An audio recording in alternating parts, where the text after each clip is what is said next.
All right, Nat. I've been trying to get you on here for a minute, but a broken ankle, a bunch of other stuff. It's taken a while, man. How are you?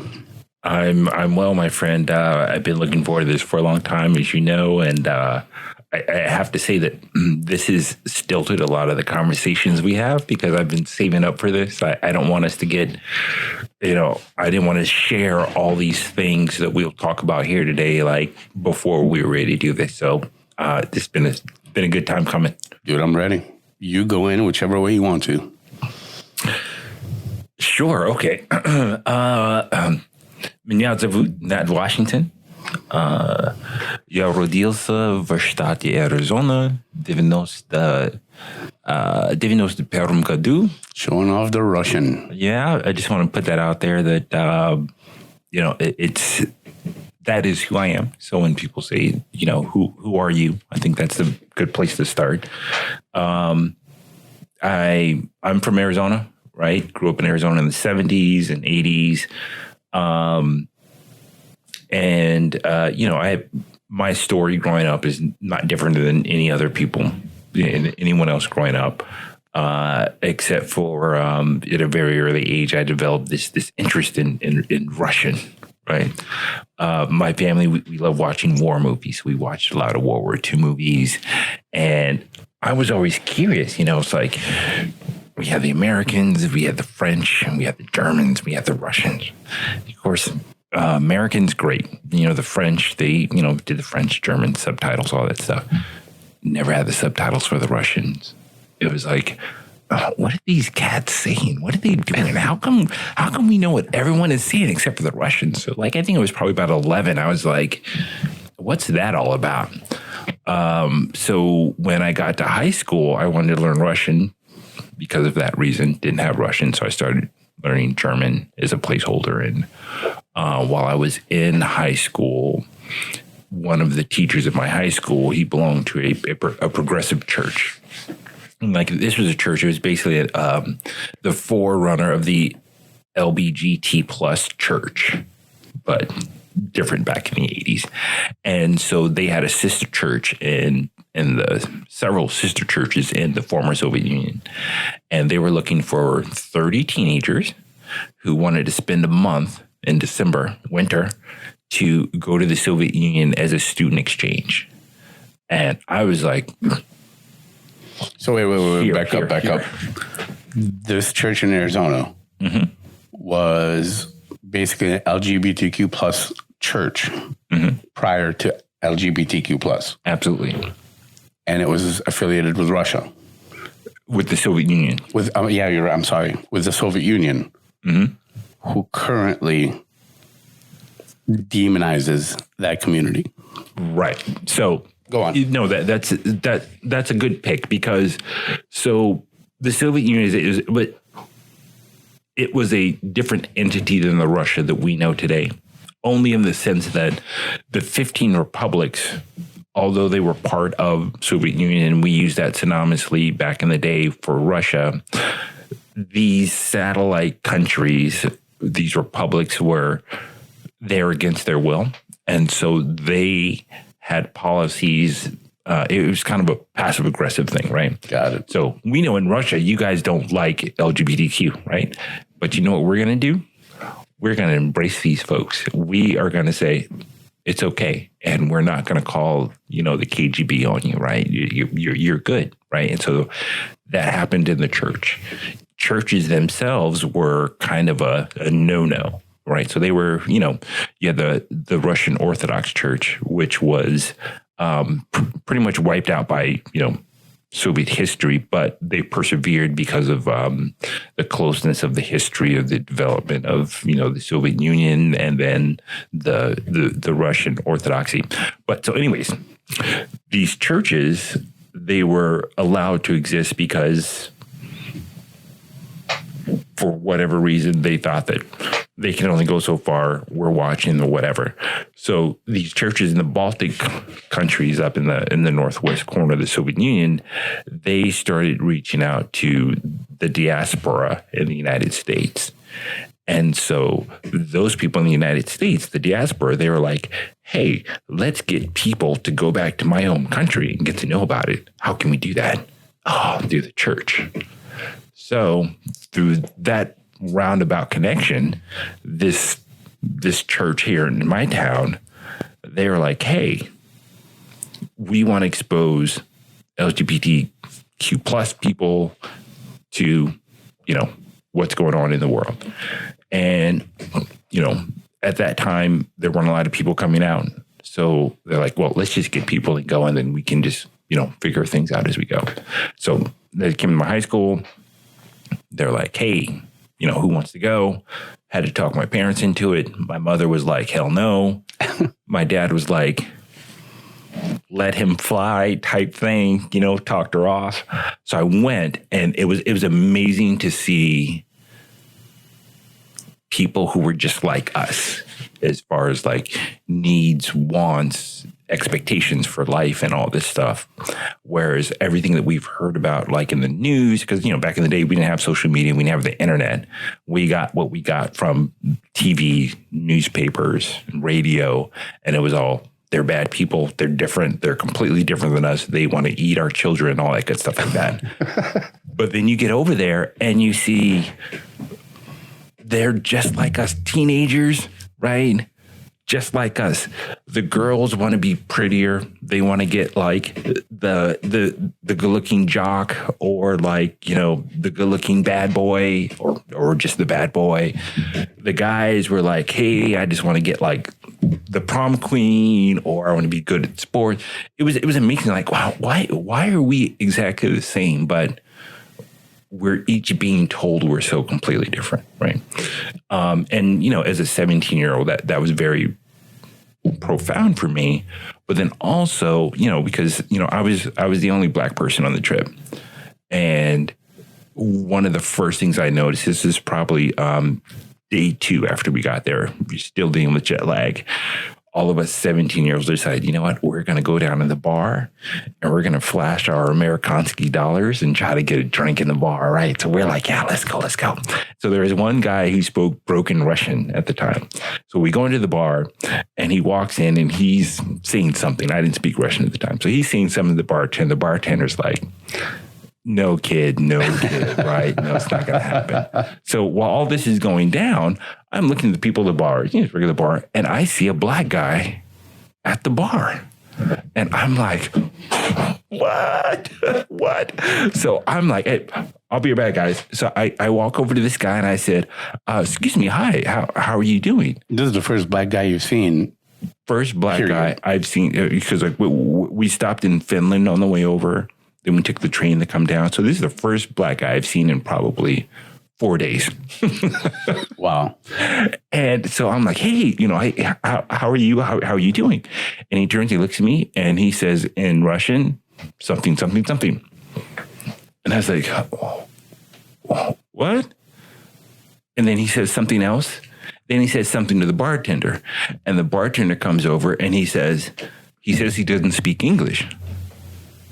And so my head is still blowing up the fact that, what do you mean there's a black guy who doesn't speak English and what's coming out of his mouth, right? And you're 17 at this point. Yeah. Mm-hmm. So I was like, wow, what? So, I speak German at the time. So I say the same thing in German. Hey, how are you doing? My name is Nat. And he says something to the bartender, and the bartender says, he only speaks Russian. And I'm like, what the fuck, right? I was so, I don't know how to explain this to you. It's like if you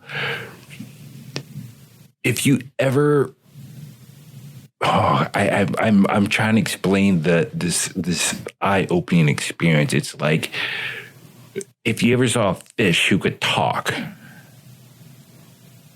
it's like, how come all fish don't talk? Why do you talk? It's like so many questions, but you just can't get it because you have to get over the fact that this fish is talking, right? Mm-hmm. I'm like, this guy looks like me, right? And you can put him in the United States and they would think he's just like me, but he doesn't speak English. It's flustering, man. Yeah. Yeah. And so, so we finished our trip, we go, it was a good trip. I learned a lot. It was very eye-opening. It was a wonderful trip. And I get back and the whole time this thing is in the back of my head. It's just like, there's a black guy over there who speaks Russian. He can't be by himself. But more importantly, it wasn't a big deal that there was a black guy there, right? So like when I was in Finland, I'm walking down the street, people are like, oh, hey, look, black guy, black guy, black guy, right? But in this bar, he's sitting there having a drink. I don't know if he was with other people, but it wasn't a big deal. So I'm just like, what's going on? This was such a mystery for me that when I went to college, haphazardly went to college, I was like, you know what? I need to learn Russian and understand why is that black guy sitting at the bar? Let me ask you this real quick. Sure. Do you think it's possible that you had an expectation knowing as a 17-year-old, and we're talking about hindsight, no photographic memory here. Right. But do you think it's possible that a 17-year-old kid you expected, I'm leaving Arizona, I'm leaving the community that I know, where you might have known one or two, maybe 10, maybe 20, maybe whatever, black people and minorities in general. In Arizona, I assume some Hispanic people or some Latinx people, right? Yeah. And then you find yourself in Finland. And then your expectations, you might have not even been aware of them, but your expectations when you were still in Arizona are kind of verified. They're validated. And people going, hey, look at that guy. And then you get to Russia. You're a couple days into the trip. Maybe it's the first night there. And there's a black guy. And it's almost like your subconscious expectations is he's black. He speaks English. We connect and we're one. Do you know what I'm trying to say? Yeah. There may be something to what you're asking, and I can only answer that from like my conversations with 17-year-old Nat, right? And that's like, even where I grew up, there weren't a lot of black people. There were more, Hispanic people where I grew up, right? Everyone was like, all of my friends growing up, they were the only people in their family who spoke English, right? Everyone else spoke Spanish, and like they just came from Mexico, like just parents, no English. They were lucky if they had education even, So even growing up, there weren't a lot of black people. Right. So when I was, the black person, I'm just assuming, oh, just like me, hey, what's up? There's the black club. Right. But traveling 5,000 miles around the globe, I do admit, yes, number one, did not expect to see a black person. I did not expect to see any people of color, right. But let alone a black man who only spoke Russian, or I should say, didn't speak English. And I think that's a product of, not the education I have, but lack of knowing that there are black people in the Soviet Union, right? But a lot of people came out of Africa, went to Moscow University to get their education, and then they went back to Africa to start up. There was a whole proxy wars between the United States and Russia. It's like, hey, we're going to take all these, these black politicians, bring them to Russia, give them higher education, send them back, and they'll be forever indebted to us. Didn't actually work out that way, but then that's how that happened. I didn't know that. And I mean, it still happens today. Like most of the black people in Russia proper today, they are all there from, there may be like a junior politician in like Nigeria. Almost every single politician in Nigeria has been educated in Moscow. And so a lot of young students who are in college, they're like, hey, I can go to college in Russia. They're going to pay for all of my education. And when I come back, I have a straight line into, the diplomatic service or, what have you. So, had I known that before my trip, I probably wouldn't have been so surprised. Right. But hold on, when you're 17, there's no internet. And, there are enemies, The narrative at that point in time, which is, what year would you say this is? This is 1988. 1998? 88. 88. Yeah, the narrative, I assume, was pretty strong around that time. Ronald Reagan. Right. No judgment. Yeah, right. Yeah. But so anyways, I tell you this long-winded run up to the fact that, because of that experience, there's been a piece of me that's always been curious and tied to Russia. And that's led to, 31 years of learning, exploring, trying to be a vassal of all knowledge of Russia. Totally impossible task. Totally impossible. But nonetheless, that is my task. And this all started because of a lack of a subtitle on a movie. Most movies, yes. On most movies. Yeah.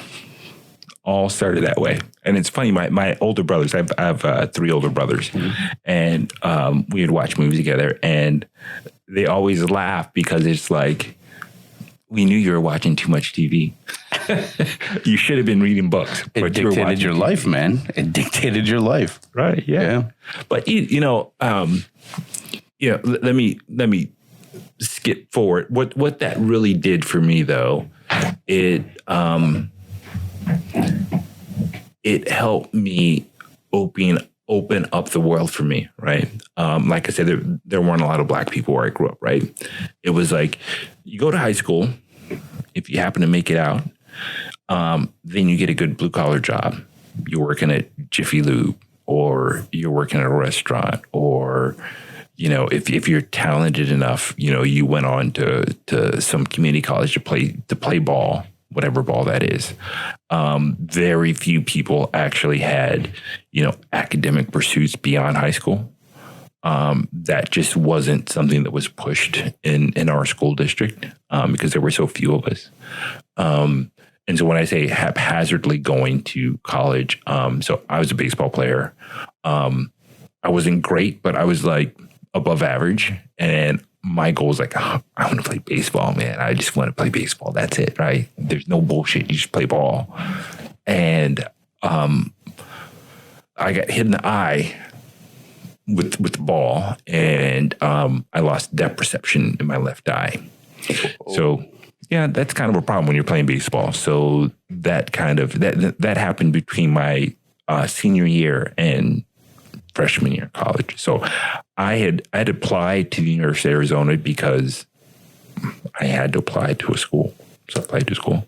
I applied to other schools. Just, hey, I like music. Let me apply to some school in Minnesota. Let me apply to let me apply to Berkeley because it's Berkeley, right? Why not? So I'm just sending, not expecting anything back. Boom, I get hit in the eye with the ball, wearing green glasses for like 3 weeks. And I was like, oh shit, what am I going to do? I have no plan. And I think it was like the week before that happened, or maybe it was the week after, I got, I was like looking at my letters like, hey, you were accepted to the University of Arizona, but you haven't responded. You have a cutoff before we need to open up to people. Right. And I was like, let me go do this. Let me go do this. Let me go to this. Right. And so I signed up for college.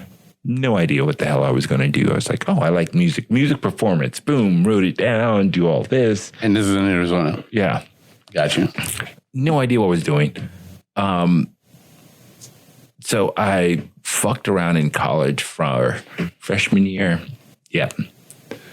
Sophomore year, most of it. That summer, my roommate, he got kicked out of the university for having bad grades. And I was like, holy shit, I didn't know you can get kicked out of college. Wake up call. So I was like, oh, okay, what am I doing? So I started looking like all my C's and D's and incompletes. And then I saw, oh, German, French, Russian, A. Oh, maybe I need to leave this music thing alone and like focus on like, clearly I'm good at this language thing. So let's do the language thing. So that summer I took like a bunch of classes to get my GPA like away from kicked out range. And all of a sudden, I was like, oh, well, look at all these classes here about like the history, right? Why are black people in Russia? I was like, oh, yeah, all right. And so I started just overloading. I was taking like 21 credit hours like every semester because I had to catch up for, all that lost time. And yeah, and like it was over, So, I graduated major in Russian, German, minor in political science. And I was like, oh, yeah, I'm going to work for the FBI because they have a whole Russian department. And it's great, because I love my country. I want to like do good for the country. And my dad was like, right on, buddy. Clinton gets elected and he's like, yeah, we're not hiring anybody anywhere. Okay, what am I going to do now? And now we're after college. Yeah, this is like right when I graduate. So I can't go work for the FBI. I had a girlfriend who was pregnant at the time. Different story, different time. And I was like, and I have this degree that I can't do anything with. And so I was building tents in the desert. What?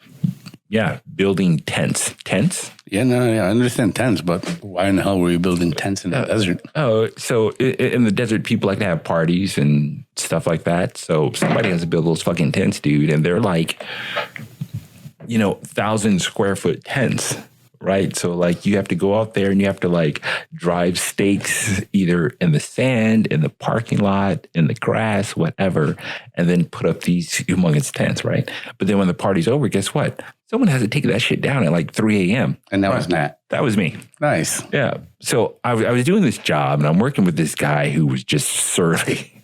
I mean, life just stepped on him the wrong way. And so I'm hanging out with this guy all the time. And like, listen, I'm young, fresh, just graduated college. Was I 21 yet? I think I just turned 21 so I can legally buy a beer. So, the world was opening up for me. And I'm hanging out with this guy who's like, the world is ending for him. And I wish I can remember this guy's name. But so we're in the car one day and he's just bitching and moaning. I said, dude, aren't you happy about anything?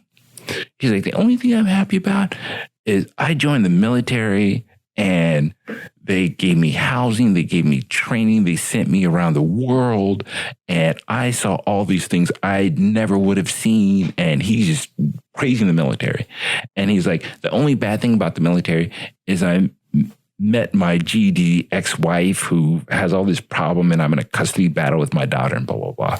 And I was like, wait, back up, go back to this military thing. Tell me more about that. And he was like, how come you don't know about this? Didn't you get like a Russian degree or something like that? I was like, yeah, dude, with a Russian degree, you can join the military. They're going to send you to this school somewhere in California. It's like on the beach where like you go to class for 2 hours and then you get to hang out on the beach. And then when you're done, they send you to Europe and you go work at the embassies and all this stuff. And I'm going, what? Are you kidding me? No one told me about this stuff.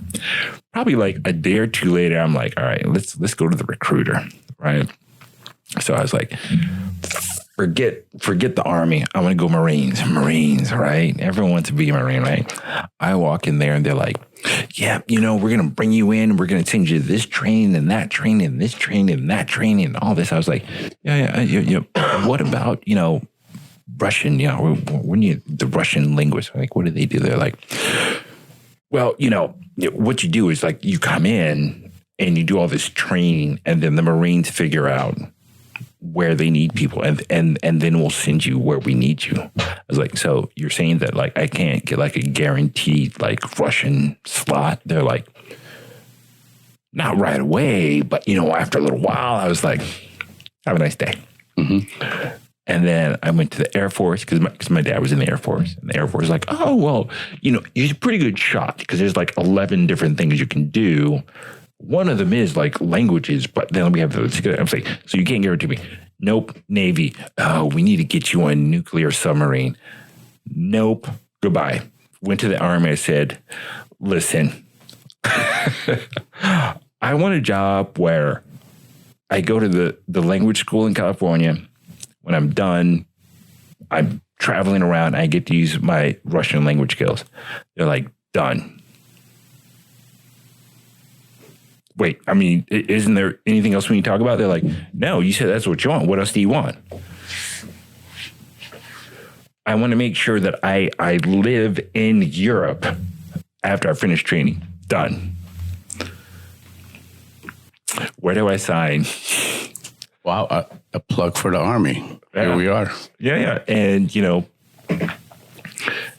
I'll skip all that stuff, but just to let you know that, like, they fulfilled their end of the bargain. I got way more out of the Army than the Army got out of me. And then I had the balance because they were trying to catch up. So I had to get out before they evened that out. Smart man. But, you know, but what that is, you know, the reason why I'm telling you this is because a door was open when I was very early. It took me a while to figure that out. Once I did, it was all about, hey, I'm going to go through that door, find that journey. And I want to continue this journey with, like, the most options possible. And that has happened for me. I mean, it's still happening for me now, right? So that's the reason why I told you that whole long story. It's like, you know, why that's a part of me, that Russian thing that's a part of me, is because you don't find a lot of people who speak Russian. That has been a problem, but it's also been, you know, a gem. And I will own it regardless. You know, that is me. That's who I am. You talk to my wife, she'll tell you, yeah, sometimes he's too Russian. But you know, that's me through and through. Right. So when someone says, Nat, who are you? I am a black man who has a Russian soul. You're that guy at the bar now. Yeah. Yeah. Yeah. That's okay. I'll take it. That's fascinating, man. So where did you live in Europe? So I lived in Germany, in Stuttgart and Berlin. I spent some time up in Berlin, of course. I was outside Landstuhl, Rammstein. I lived in Italy for a year and a half, which was wonderful, in Vicenza, which is probably about an hour away from Venice, like 30 minutes away from Padova. You know, the University of Padova is like, so many good things come out of there. Beautiful small towns, wonderful. It's amazing that they love Americans, given like the history of, like, you know, the U.S. military in Italy. Wonderful experience. I spent about 3 years pretty much all over former Yugoslavia.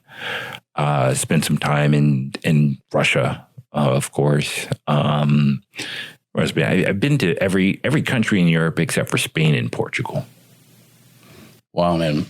I'm walking a thin line because there are a lot of questions I want to ask. First time, I'm just curious, why does the Department of Intelligence get a bad rap? I don't know anything about that. No one likes intelligence agencies, right? Because everyone thinks, oh, the government's doing bad things. Oh, you know, they're always out. You know, like, if you think about Edward Snowden, right? Mm-hmm. So, you know what? Good. I want to see this on record. That dude has balls. Mm-hmm. He has balls, right? But he also broke the law. So here's the one thing about, you know, Ed or Edward. If you haven't ever heard this, I want you to know that, you know, I definitely give you credit for doing what you did. But I don't think that you're above the law. And even though the law is wrong, you knew the moment you disclosed classified information to, you know, unauthorized disclosure of classified information, you are now falling under, like, the slew of, like, charges that could be levied against you, and which is what happened. I was actually pulling for the guy. I was like, oh, great, dude. Listen, the best thing you can do is get all this big fur going on, right? Great. And then come back to the United States, turn yourself in and say, I'm turning myself in on these charges of these fucked up laws about that, because they are fucked up. And, you know, stand and take it, because there was so much good political will behind him of like the benefit of what he disclosed. You know, it's a dangerous line, man. Maybe That's a dangerous sentence. Dude definitely would have gone to jail. Definitely going to jail.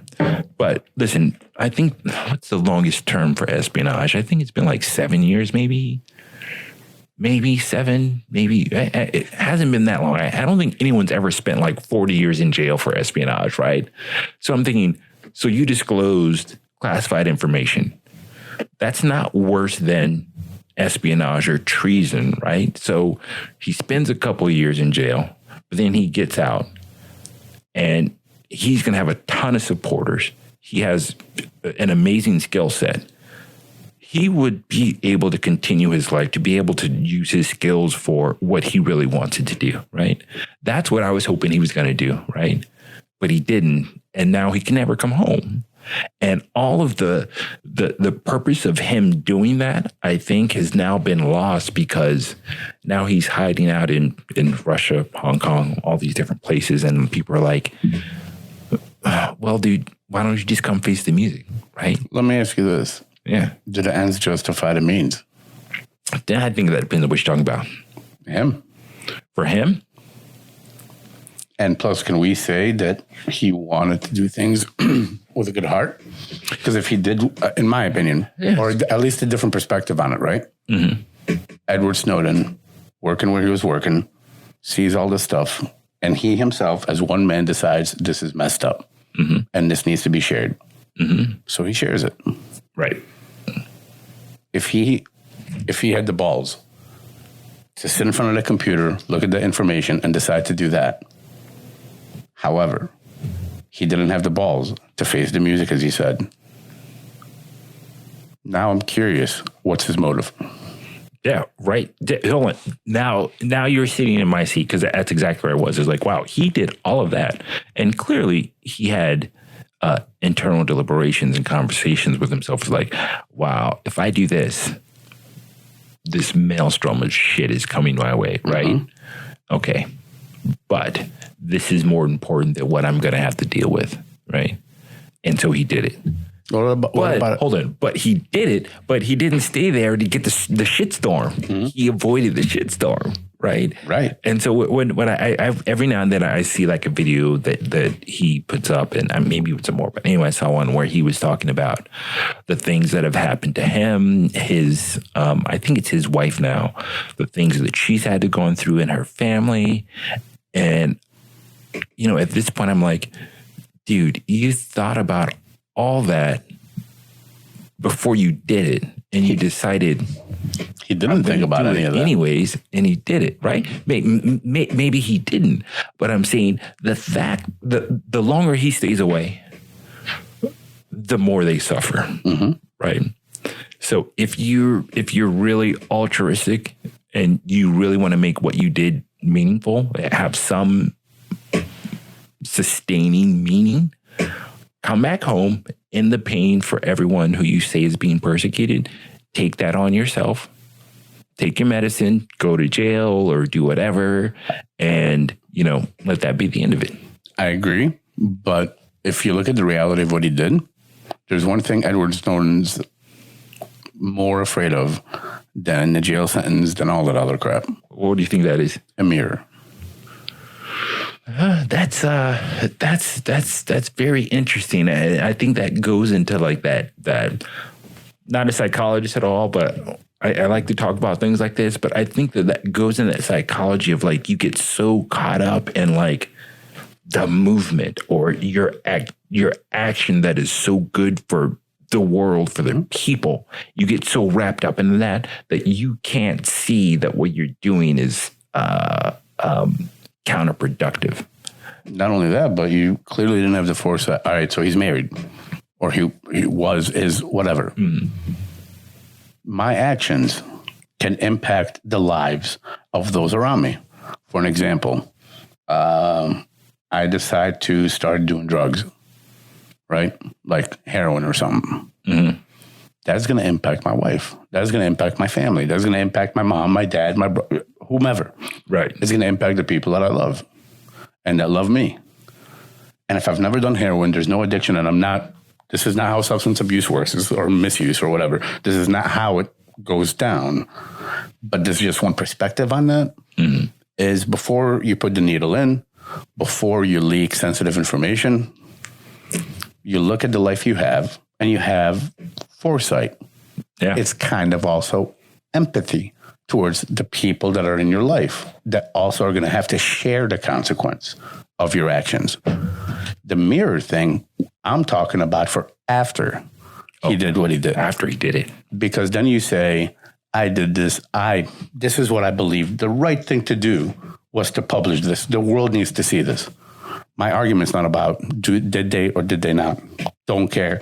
Not my platform. Not claiming it is. But the victimizing mentality of now you're the victim because of the consequences to your actions, that's why I say he's afraid of a mirror. Because if he can look in the mirror and say, shit, I did this to myself.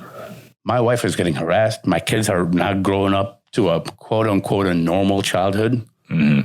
Not because of how society reacted, which of course you can hold society accountable to their actions. I'm not disputing that. But he's also accountable for his actions. And it seems to be, whether it's Assange, Snowden, and a list of names, dare I say a Kyle Rittenhouse, dare I say a Derek Chauvin, or however you say that guy's name. Yeah, Chauvin. Accountability is something people just don't want to deal with. Yeah. And you know, hold on. Let's take a break because we're about to get into some shit right here. Yeah, so I think we left off. You brought up mirror. Yeah, Derek Chauvin, all those guys. Yep, those things. Accountability. Yeah, accountability. I think that. Let me preface this by saying I think the United States is the best country. Right, love my country. Right. Well, you've given a lot to this country. Yeah. And like, listen. How many years? 12. Well, 12 active and then 5 active and then 7 inactive. Your love for this country, and by the way, and I hope anyone that is listening to this can understand that critiquing the place that you live and pointing out some of the negatives that exist in society is not a matter of saying that I hate this place. You're allowed to have feelings. You're allowed to have opinions about the place you live, no different than your wife, your own kids. You can have criticism. You can provide criticism about the people around you. And it's not a matter of love or hate. And it's not a matter of any of that. It's just you're taking a healthy perspective. You're looking at these people and you're looking at this country. You're looking at things and saying, I love this place so much that I believe we could do better. And in my personal opinion, and it is an opinion, it's a belief, it's an idea, it's yours. I'm sharing it. Yeah. Yeah. And like, not only are we able to do that, I think it's mandatory, right? If you live here, don't live here and be silent. You know, you need to be a participant in making this a better place, right? And you do that through discussing the things that aren't working, right? You highlight the things that are working, and you're like, hey, how can we expand the things that are working here to the things that aren't working here? And, you know, and I think, you know, like my grandfather, so I'm Nathaniel. Oops, I'm not going to say my name. So I'm like third generation. And my grandfather was in the Navy, World War II. My dad was in the Air Force, interwar period. And then I was in the Army, right? And there's a legacy of like, yeah, there's a lot of fucked up shit going on in the United States, especially if you're a black person. But there's also a lot of opportunity here, right? You have to navigate those waters the best you can. And yeah, it's really easy to be like the angry black man all the time. But that is so easy, but it doesn't do anything, right? So you have to take that anger, that angry black man and turn that into a progressive black man, right? Of saying, hey, all the people that came before me, they've had it a lot worse. They've actually helped things get better so that I'm able to do things that they were not, right? Let me challenge that. Sure. Have you heard the statement, the grass is always greener? Absolutely. What you just described is the grass is always shittier. No, what I'm describing is the grass is the grass, right? It's going to be brown sometimes. It's going to be green sometimes. Sometimes that is going to be muddy. But that's your grass. There is no other side. There's only the grass. Right, but I'm only talking about the idea of saying the people before me had it worse. So I should be happy here. If you look at it in that way, and I'm not necessarily just talking about the Black Lives Matter movement. I'm not just talking about any one movement. I'm talking about something a lot more individual. If you're looking at things of saying, so I have a problem in my life of fill in the blank, right? But if I turn around and say, but wait a minute, at least I'm here in the U.S., at least I'm in, I'm in this country, I have versus I have not, right? And then what about the little kid in Syria? So whatever headline I happen to read that day, right? Or whatever war is happening around the world, or whatever problems, if I continuously say, at least I'm not there, all I'm doing is saying, sure, I'm putting a Band-Aid on a shotgun wound, because I'm not acknowledging that, hey, yes, that shit is happening in Syria. This is happening all over the world. There are a lot of problems from Wisconsin to wherever. Right. There are a lot of problems happening, but I'm still allowed to feel bad about my experience. You know what I'm trying to say? Yeah. Yeah. And, that's good, because that's not what I was trying to relate. What I'm trying to say is that, so my grandfather went through what he went through in World War II, the Navy, right? But whatever he said to my dad, which I don't know, made my dad a staunch, American. Like, I believe in America. America is good, and keep a positive, be positive, be proactive, figure out how you're going to do it, right? I can tell you what my dad said to me was, no one's better than you, and don't ever let that thought get into your mind, right? Like you are the only obstacle in your life. All that other shit, you can overcome it, right? That's the message that came from me, which I'm assuming that's the message that came from his dad. So when I say I benefit from, what my dad went through, what my grandfather went through, that's what I'm talking about. I'm talking about like that I see. That you can and will overcome, right? Will you get to the point to where everything is like, equal and the world is perfect and everybody's singing fucking Kumbaya? No, they're saying that don't get caught up in all of this stuff.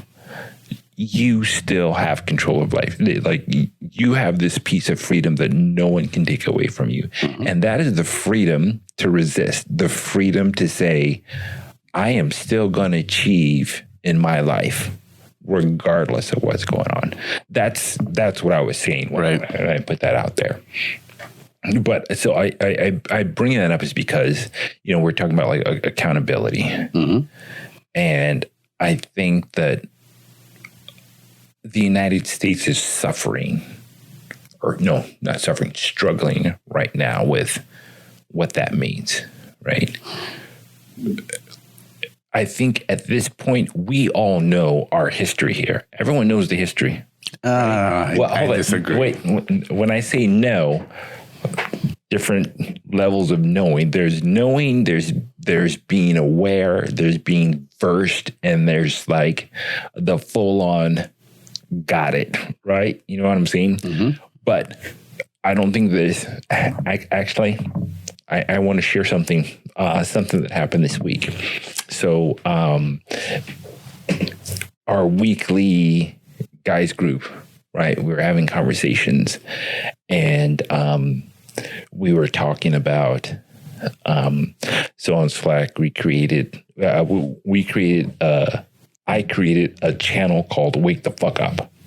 And on this channel, I put articles, books, videos, everything about, hey, everything from white privilege to James Baldwin to Ibram Kendi to, Obama. There's some stuff from Obama. I mean, and it was all focused on, hey, we all need to come together to fix this common problem of systemic racism that pervades our society. And I'm not going to mention the person on the group, but so he's been going through and looking at the videos and reading the articles. And he said to me, yeah, so read some videos, read some articles. Yeah. But now what? I don't think any of that is really happening here in the United States. And at first I thought I misunderstood what he said. And so I said, so you're saying that you don't think there's systemic racism in the United States? He's like, no, I've never seen it. And so I was like, okay, so did you see the things about white privilege? Because there's a book called White Privilege in Me. There's so much stuff that's out there, but there's a couple of books specifically about if you're white, dealing with white privilege and doing that self work, that work of okay, who am I in my whiteness? How have I benefited from, my white privilege, whether purposefully or inadvertently? And so, I was asking about that. He's like, no, I don't have time to read that stuff. And why should I read that? Why should why should I do that? And, this is someone I've known him for a long time. I care about him. He is my friend. And, so I spent a little time trying to not dumb it down, but make it not so biting, what racial injustice looks like on a day-to-day basis. And he was not buying it. He was like, no, this is made up. This is, there's no way this happens. This is something,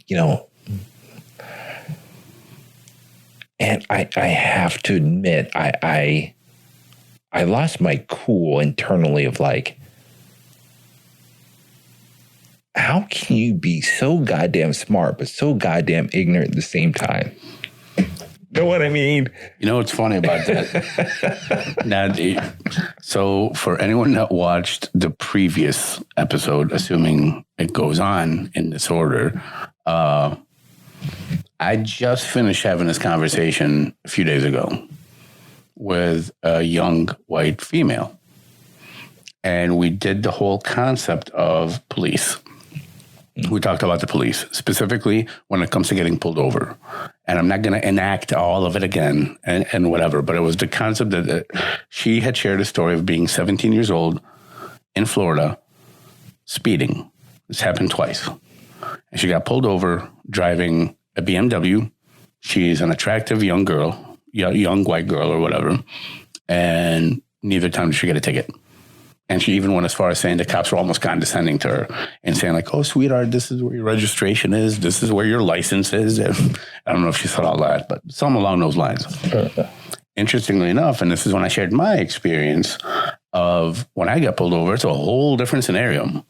Yeah. And the most recent one being getting pulled over with my wife and child, where I had to, the whole time I'm a little panicky on the inside because for the first time in a very long time, I have something to lose, And the cop gets up, my arms are in the air. Right, hold on, let me stop you. always had something to lose, my friend. And didn't acknowledge it. That's a whole different story. Yeah. However, when the cop comes up to the car, and the cop was not rude. I'm not bad-mouthing him as a person or whatever.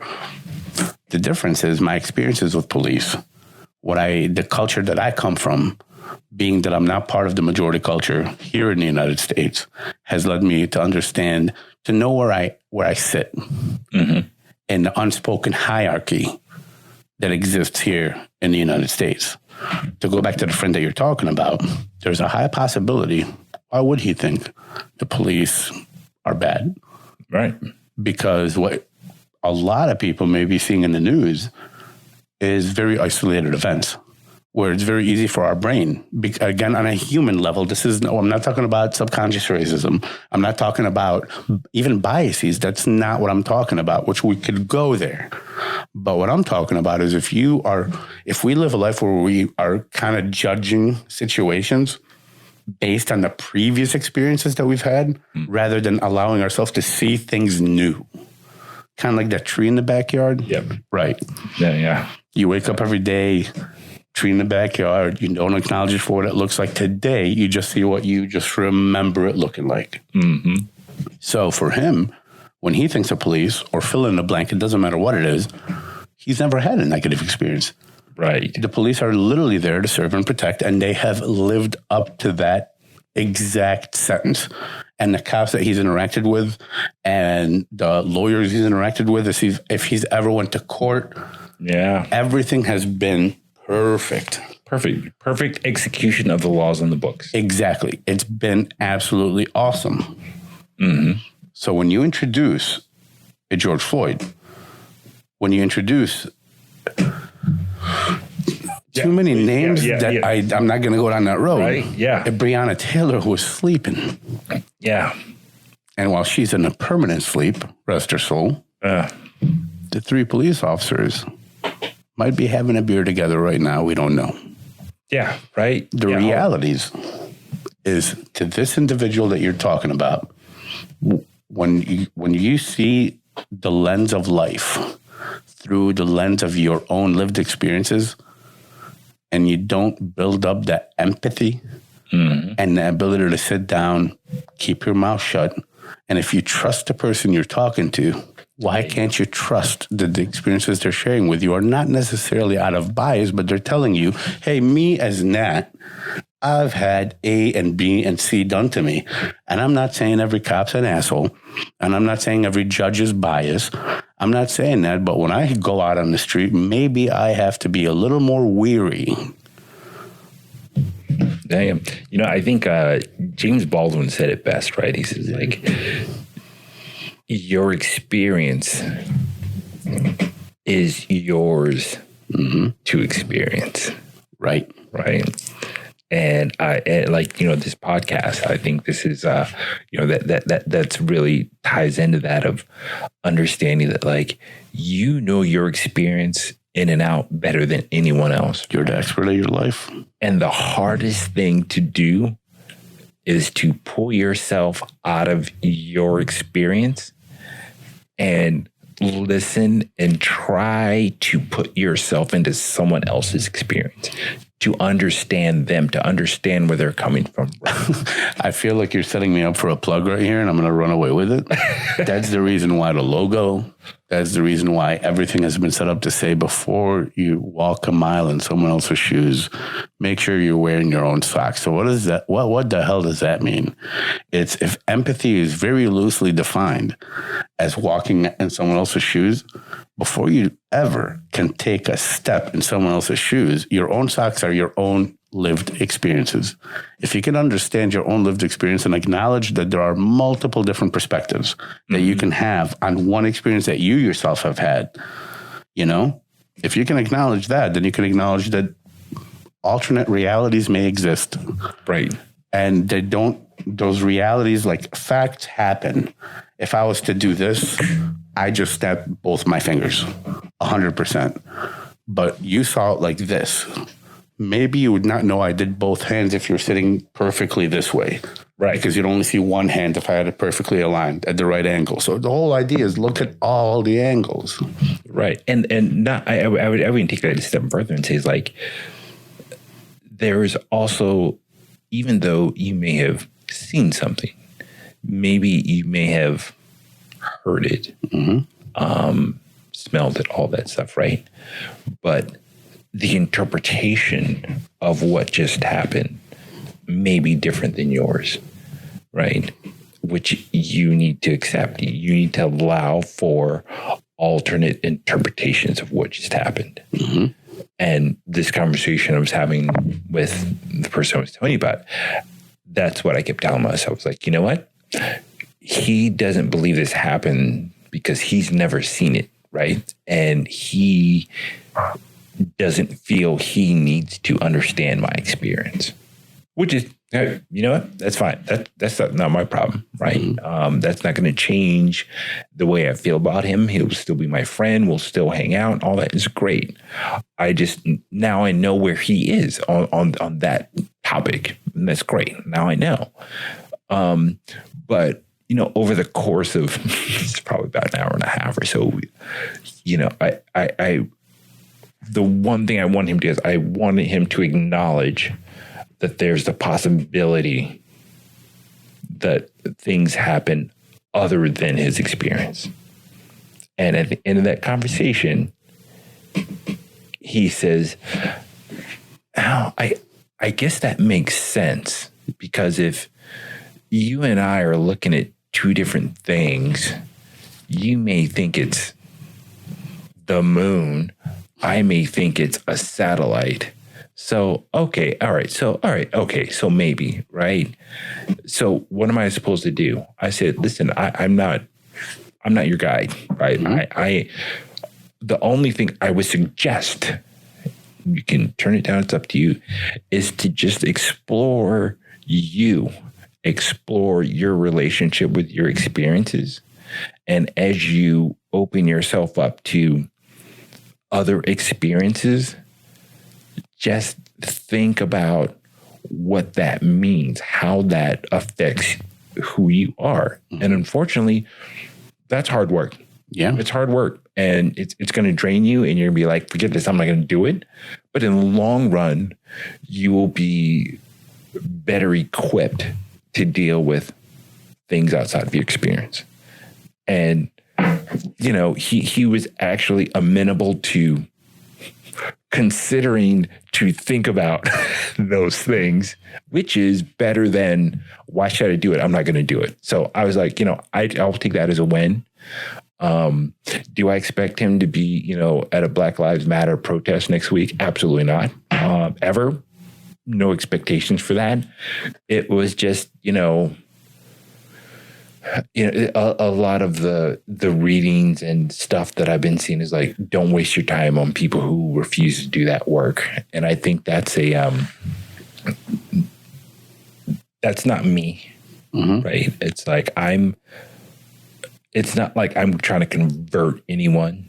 I'm not trying to convert anyone to anything. I just want people to be better versions of themselves, right? I'm trying to be a better version of myself. I don't even know how to do that. But I think if we're all doing it together, it makes it easier. And then as we're getting to be that better version of ourselves, we're actually drawing closer together. Our experiences are getting closer. We're able to understand each other's experiences, even if we don't, if we can't fully embrace it. We still know there is another experience that's not like mine. But as Omar and I are growing within ourselves, we're starting to understand each other's experience better. And that's pulling us closer together. That's making us that's building stronger bonds between us, which means that whatever differences we have in our experiences, guess what? It's not that important anymore. You know, and that's kind of my approach to the whole thing, you know? So I think, all right, so a little background on me and you. It was 5-6 years ago. I'm not exactly sure on the date, but I was a student at the time here in DC. And it was this hangout. We'll just call it the Hangout Club or whatever, because that's another topic for another day. But this hangout, every Wednesday night, I'd see you guys. And it was at the same bar every single time. Shout out to Town Tavern in D.C. Adams Morgan. Anyway, and Des specifically. Right. Anyhow, so every Wednesday night I'd see you guys. And on Wednesday night, at first I thought you guys were all the same job, the same thing, which tells you my projection, because I had met one of you and he told me he's a lawyer. I immediately made the assumption, in full transparency, every single one of you are lawyers. And it wasn't until I think 2 years later from that moment that I discovered, no, I was wrong. Not all of you are lawyers. You guys all have different jobs, come from completely different backgrounds. It's when I learned that outside of the obvious, which you were the only black guy in the group, that the only other person that seemed to be a minority, and I'd never spoken to him, and he was kind of brown, but again, it's Wednesday night, you know? Yeah. But I finally spoke to him. I'm like, oh, he has an accent. Oh, he's Iranian or Iranian, whichever. Persian. I was shocked. I was like, huh, okay. And then everyone else, different job, different this, different that. Then I got to know you guys. As I got to know you guys, I realized, wow, everyone here comes from a different story. Everyone comes from a different background. Everyone has a different story. I believe that the reason why it was so easy for me to do all that, as simple as this all sounds, and this is, I guess, kind of the message that I'm trying to send, is that I never became addicted to my own assumptions. I did not allow them to represent a construct that I built for myself, where I can never be wrong. Right. I did not attach myself to my own belief system. It was just an assumption, and I acknowledged it as an assumption and never let it grow bigger or further than that assumption. That created room for me to be proven wrong. But if I would have said, all of you are lawyers, and this is now just an example, this is not a reality, and then you told me, but I'm not a lawyer, I would have said, oh, so you were a lawyer, but you decided to do something different. No, Omar, I was never a lawyer. Now you and I are going to argue, as ridiculous as it may sound. It's my belief system, though. Right. I believe this way. And I know it was not necessarily Chris Rock who wrote the line. Yeah. I don't know the name of the writer. I know the name of the guy who delivered it. But Chris Rock and Dogma said it. It's much better to have a set of ideas. Ideas can change and grow. A belief is hard to change. And between the conversation you and this individual had, and multiple conversations I've had with a lot of people since George Floyd, and my experiences in teaching master level students, the one thing, and I experienced this, this was prior to George Floyd passing or being killed. I'm sorry. Prior to George Floyd being murdered, I was the first introduction to a group of 23 students to Tulsa, Oklahoma. And then I come to find out, and I know Pew Research would probably not do a statistical study on this. I do not have numbers to offer. There's a computer right here. I'd love to be able to look it up and show it to you, but the amount of people I've heard that learned about that from Watchmen, which is a show, credit to the Watchmen, and that's awesome. Oh, man. It just rubs me the wrong way because of the gaps in education. Yeah. And if you're a master level student, and we live in a society that does have a hierarchy. So when you think of a master's level student, you're thinking about, all right, the bachelor's degree has kind of turned into a diploma, like a high school diploma. You're just expected to have one. A master's degree, now you're pursuing higher education. Higher education in what? Like, yes, I teach specifically counselor, like my degree, my PhD is in counselor education and supervision. So I'm teaching future counselors. Cheers. But did you not attend high school? Did you not pay attention in college? Because I know you got to take a history class. It's part of your general curriculum. My initial reaction was to blame the student. Oh, no, not. It's not the student's fault. Yeah. Yeah. It's that's really hard, right? So, so my wife, Allison, and for listeners, my wife is white. She's, very smart, highly educated. And, so I've been reading about, new Jim Crow, James Baldwin, Ibram Kendi, the Black experience. That's been my leisure reading for years now. You like to keep it light. Yeah, right. It's either that or Russian history or World War II, whatever. It's a person has to be able to sleep at night, right? Mm-hmm. So it wasn't until George Floyd to where we had a conversation and she's like, I get it. She's like, I thought I always got it, but now I get it, right? And she said George Floyd, that could have been you, right? That could have been our son. Breonna Taylor, that could have been our daughter, right? She's like, now I get it. Now I understand why when you talk about this, there's a anger, sadness in you that you don't talk about this very much, right? And it's really interesting because since that time, it's we're kind of both doing I'm doing my reading, she's doing her reading, and we're talking and we're having these conversations, and we've had difficult conversations with friends where we would invite white couples to come have a Zoom conversation with us to talk about race, and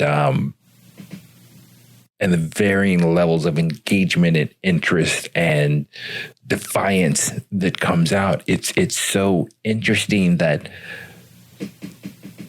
we're talking about the belief system here. Mm-hmm.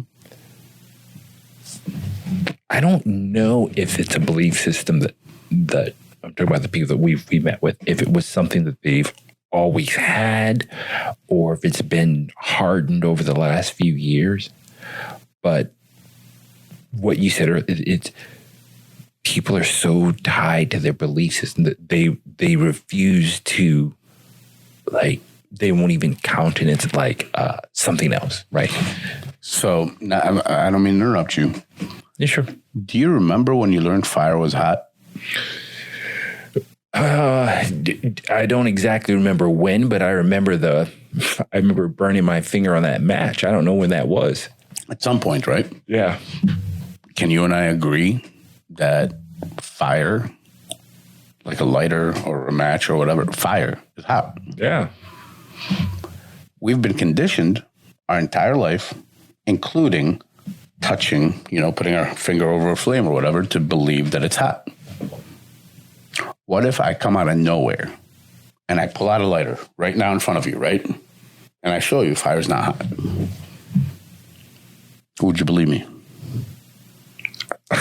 Ready? This sounds pretty juvenile. I'd have to touch that fire. It's is that the same fire? Let me put my finger in there, right? Right. Because that's how I learned it was hot before. But what if you couldn't? What if there was this imaginary barrier? Or we're on Zoom, right? Yeah. If we're meeting virtually. Actually, I would say, you know what? The fire that I've touched is hot. Mm-hmm. The fire that you're touching, maybe that's a new fire. I don't know. I would have to say, I don't know. Right. Well, I don't know. I would assume most people would say fire's hot. We're conditioned that way. You've been conditioned since and fire is hot. I'm not arguing that. Yeah. No, as a metaphor. Well, of course. Yeah, right. Exactly. If you've been conditioned for however long, generally speaking, it takes a trauma, and not in the clinical definition of a trauma, but it takes a very specific thing to pull you out of that. It takes something. My assumption is, and I'll use your wife as an example, and I think it's very normal, and there's nothing wrong with it. There's no judgment here. Mm-hmm. Is the concept of the second it becomes very close to you and it impacts home, it creates the arena to be open-minded to understand a concept that you may have never understood before. So let me let's explore that more, right? So the reason why she said, I get it, mm-hmm. right? So I've been rambling about Black bodies dying for like a while, mm-hmm. And she was like, that's bad. She didn't deny it. But she didn't get on the boat with me. You know what I mean? Mm-hmm. And in like complete honesty, right? You kind of want your wife to come with you on the boat, of course. Like regardless, like no questions asked. Just get on the boat, right? But I this is a very divisive thing. This is, it's been tearing our society apart for mm-hmm. a long time. So I understand her reluctance to get on the boat. Didn't hold it against her. I knew she was going to get on the boat sooner or later. But it was my job to continue to read, continue to educate myself on everything that's going on as much as I could, and to share that information with her so that when she did get on the boat, she knew what else was on the boat. You know what I mean? Like she knew there was the tackle gear, there's a spare, she knew everything that was on the boat, right? Which, which was good because like now she's become like a force in her own right of reaching out to her friends and having like the white privilege conversation, right? And doing that, which has been pretty intense, let me tell you. Which, right. Now that we're being honest, right? So like, this is how it went with me and my wife. She says, "Oh, now I get it. Great. Sit down, get some tea. We're gonna have a conversation." And we started talking about things generally and everything. And she was like, "Well, where does we go from here? Where do we go from here?" And right after George Floyd, I was in a bad spot. I was like, they're trying to eliminate us. They're trying to take us out, right? This is enough. This shit needs to stop. And I went back to the early days, my Black Panther days of, I hate white people. The concept, white people, no one specific, just like that them thing, right? And as I was talking with Allison about this and, I was talking about, the white people need to do this, white people need that. And she was like, well, there's a lot of work that they need to do to be able to come to terms. And I was like, yeah, so how many more Black and brown bodies need to die until white people feel, okay, now I'm ready to do something about it, right? Hold on. I still feel that way about it. Not as with less anger, right? I still think there's an urgency that's being overlooked here. And I don't see that to disparage those folks who are out there who are pushing for like radical immediate change. Not disparaging that. I'm just saying collectively, everyone needs to say, hey, I think we've had enough bodies. Mm-hmm. I think we've had enough bodies now, right? Let's stop, right? And for those folks who like to say, well, what about all the white bodies that are falling? And I challenge anyone to say, to go back and look at all those white bodies that have fallen and say, have those bodies fallen for selling a Lucy on the sidewalk, right? Passing a fake $20 bill. I'm still unclear on that part, but whatever, right? Doing things that should be, hey, here's a $50 ticket, or we're going to arrest you with a Class C misdemeanor.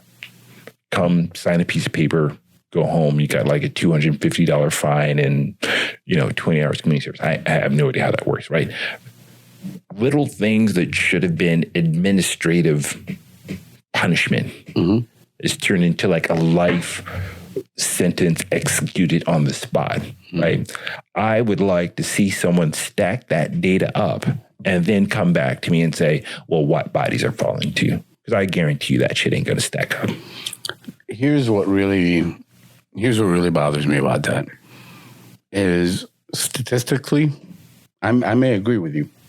I really may agree with you. But to be even more objective to it, black or white alike, if the police are doing this, what the hell's happening? Now, it's clear that it's happening and it's imbalanced. It's been imbalanced since they landed here, since before there was a constitution. Probably like 1692, if I can, probably somewhere way back when, right? Well, some people would now jump out and try to cut your throat by saying 1619, and then the conversation is political correctness rules nowadays. Challenging popular and unpopular belief is unpopular in its own right. I don't know. I still go back to the numbers and the facts. You can color that. Oh, no. I'm not disputing color and facts. To me, I just think the systems that we're talking about are too big. They are way too big. Mm-hmm. And they're on a train that none of us could stop. Absolutely. What pisses me off, and this is the part that I don't want to say it necessarily pisses me off. I guess, no, it does piss me off. And I could take a stance on this, is there's a level where if you just don't know, but when I moved to DC, I got to meet a lot of people. Now, I moved to DC to join the master's program so I could get my license in counseling psychology. Mm-hmm. A lot of the people that I met were all white, as far as in the school itself. Outside of the school, completely different situation, but in the school, a lot of the people I knew were white. And these men and women, extremely progressive, very liberal-minded. If you had to put them left and right, which is, I don't like using that terminology, but it is what it is. Mm-hmm. They would definitely be more Democrat than they would be Republican. Mm-hmm. Now, over the years, and some of them I've known for a while, when I met them, and this is in 2010, 2011, something along those lines, they seem to be definitely Democrat, but still like kind of in the middle. Mm-hmm. And then some of which I don't even speak to anymore. They ended up basically so far left that they were shoulder to shoulder with the right. Mm. And they went all the way around. Mm-hmm. And as I watch the news and I watch the riots and the protests, not the protests, the riots and the looting, what really fascinates me is the lack of color. And I think without performing too many mental gymnastics right now, that's what disgusts me about what I see. Is that I've seen so many videos, whether it be on YouTube or news networks, and the media has definitely played a huge role in taking the extremes and running with it, whether it be this side or that side. It's so hard outside of maybe Associated Press and a few other resources, especially if they're foreign resources. I find reading foreign news about what's happening in America is a lot more suitable. Yes. Than reading American news about what's happening here. Because it seems if you don't belong to one of the two camps, you can't exist. Right. Yeah. And that's problematic, I think. And the narrative is not being told by the people that are asking for change. That bothers me. Yeah. Well, because if you're the one asking for change, guess what? You're not the one in power. You aren't the one who can control. Listen, if you look at right, so I have to go back to my Soviet days, right? So one of the things at the end of end of World War II, or towards the end of World War II, as the Russians were defeating the Germans and they're moving from, the battle in Western Russia, and they're taking it to the Germans moving forward.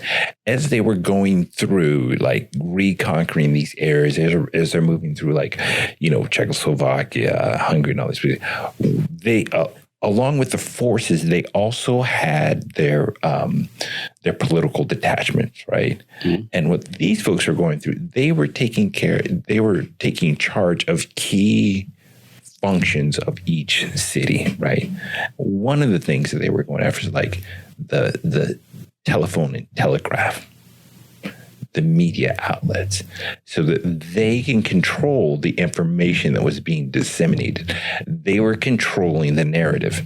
I really hate that term that we're using now in like consultant world, but that's exactly what they were doing. You take control of those things so that you can control the narrative, so you can say, hey, this is what really happened. Mm-hmm. And I think that's kind of what you're alluding to. Yeah. But once that happens, right, which is where we are now, the people who are advocating for change right now, none of them actually own a newspaper. No one owns like a television network, mm-hmm. right? They were trying to get access to the masses to say, hey, look, this is an injustice that we need to fix, right? They are advocating for change. Now, I'm not saying all the people that own all these news outlets and all these things, I'm not saying that they're bad people.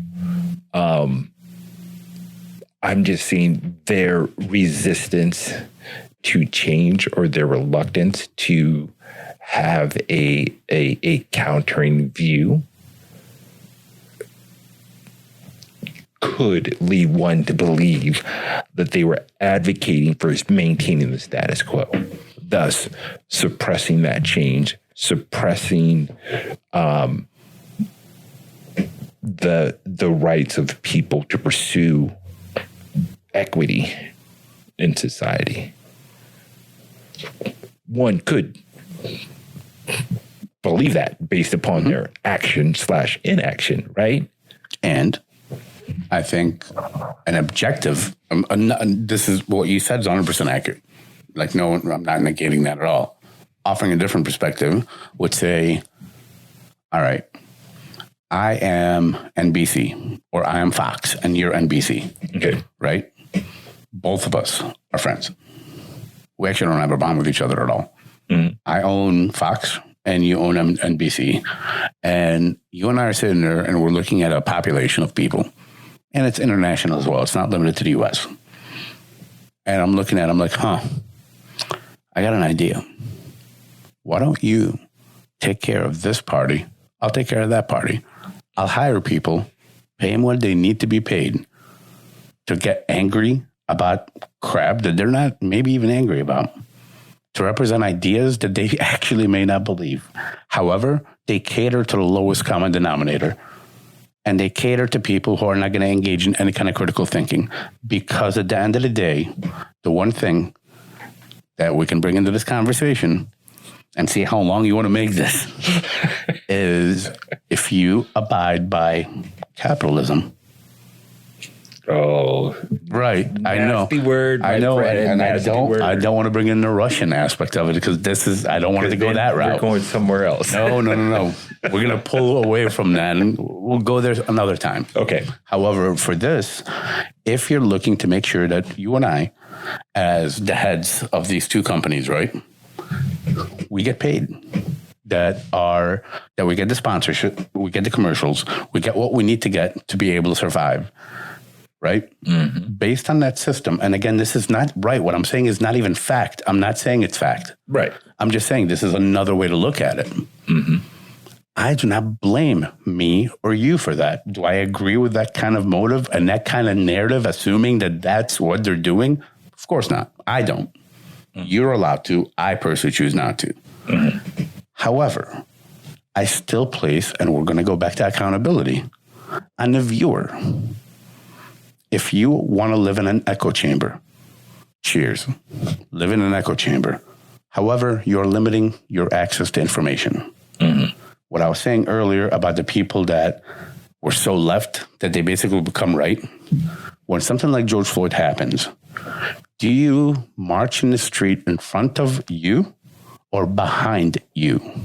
If you're a white person, is this the time? Yes, I promise that I would say the majority of white people that were at the protest today in Washington, D.C., literally 2 miles, 3 miles down the street from where we're sitting right now, there was a huge get-together by some prominent children of extremely prominent people. Yeah. From Malcolm X to MLK, so on and so forth.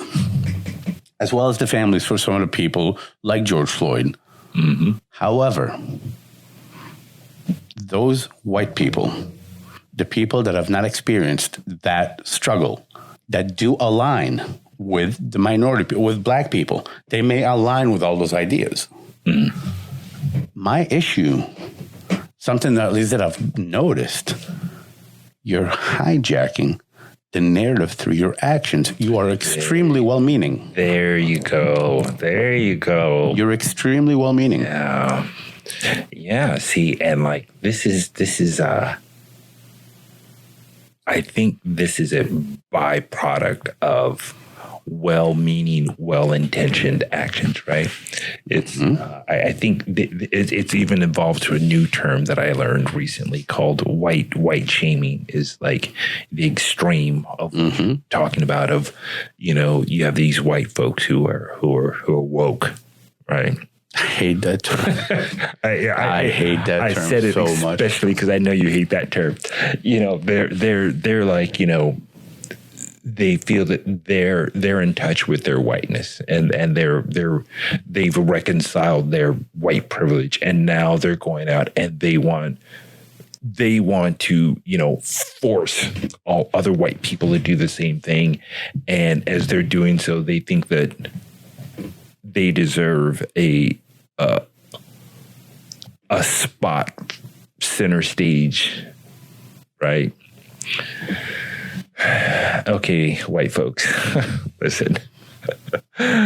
Until like your people have been like just sprayed across the streets, pulled behind vehicles, hung from trees, locked up in a cell, executed, hunted down en masse, had your net worth completely wiped out only because of the color of your skin, you can just sit back. Take a step back. Appreciate your efforts. Appreciate you opening the eyes of that part of our society. And that's important work, and you should continue to do that work. But you still are not front and center. This is not about you. It's not about you. Would you say, and again, this is, I feel like there's going to be a common theme as long as this podcast goes, not this episode, but just in general, this whole water bottle session thing of me always toting that line of saying, do you think this is a byproduct of white privilege? Do you think that... Of course. Would you actually go as far as saying, and I'm theorizing, I'm not making statements, that in an effort to escape white fragility, run in front of it, take control of it. And if you scream the loudest, if I stand in front of you and I'm screaming the loudest and I'm the one that's going to put myself in front of the tear gas canister, the rubber bullet, the real bullet, the whatever, I'm going to be an ally. So listen, I've there's only one person that I know of, and listen, I don't know everything. There's only one white person I've ever known take a bullet for the black cause that I know of. Like, take a bullet, gave his life, and that's the guy in Wisconsin. I'm sorry, I'm blanking on the names. It was the guy. He had a skateboard. He was with his girlfriend, and he saw Kyle Rittenhouse, and he, you know, tried to stop him from shooting. End up losing his life, right? Yeah, I white allyship, and by the way, I don't like this ally word, because if you say ally, you're automatically creating like a binary scenario where you're either an ally or you're not an ally, right? I don't like that. Well, we live in a two-party system. You can't run away from that. Doesn't mean I agree with that either. Fair. We're the communists. Easy now. Joking, Mom. No, but I think that your question about is that a white privilege thing? I think there are some people who do exactly what you described as like, you know what? I don't actually have to do the work and deal with this myself. All I have to do is get out and get a control and like, you know, manage this like you know, just manage and control. Mm-hmm. But, you know, I personally know some people who've been doing this before George Floyd. Like white people in a white neighborhood telling their neighbors, don't call the cops if you see some white kids walking down the street. There's a school on this end. There's a metro on this end. How do you think they're going to get to and from? Stop. You mean black kids? Yeah. I think you said white kids. Yeah.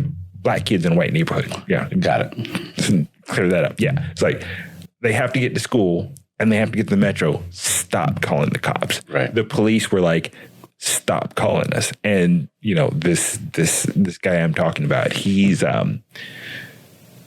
like the real thing, right? Mm-hmm. He's actually doing what we want everyone to do, right? Are you talking about the guy that lives here in D.C.? Mm-hmm. Yeah, I mean, there's a few. Yeah. There's more than just one guy, so I apologize for that. There's 3. Yeah, right. A total of 3, maybe a 4. He's going to pass a test in the next couple of days, right? Yeah. Right. We're going to give him his card 2 weeks after that. Oh, boy. But yeah, no, I mean, there are people who are doing the right thing for the right reasons. And I think they're doing it in the right space to allow, because, you know,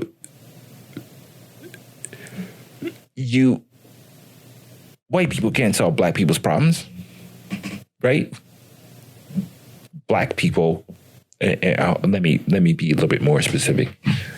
No one can solve anyone else's problems. You got to solve your own problem, right? So precisely. Before I start saying white people and black people, I'm just saying, folks, solve your own problems, yes. Right? Don't let somebody else solve your problem for you, because guess what? That's going to create more problems, right?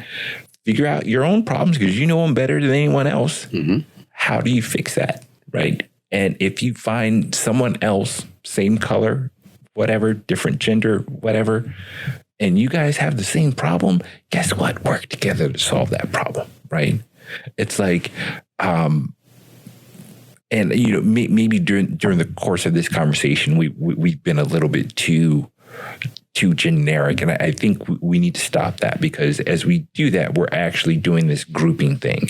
And I think this grouping thing is a problem that we're having in our society, which is why we can't get over this racial thing, because we're saying all black people do this. That's not true. All white people do that. And this is creating a narrative that is running through our media. Don't get me started talking about the media. Different talk. And I'm glad you actually went there, because that's something prior to you saying that just outright, as honestly you just did, is it, in my opinion, and this is why I'm in the field that I'm in, and a conversation that we got into last week with Chris, who I hope is going to come on here one day, is the concept of, do you look at it from a cultural aspect or individual one?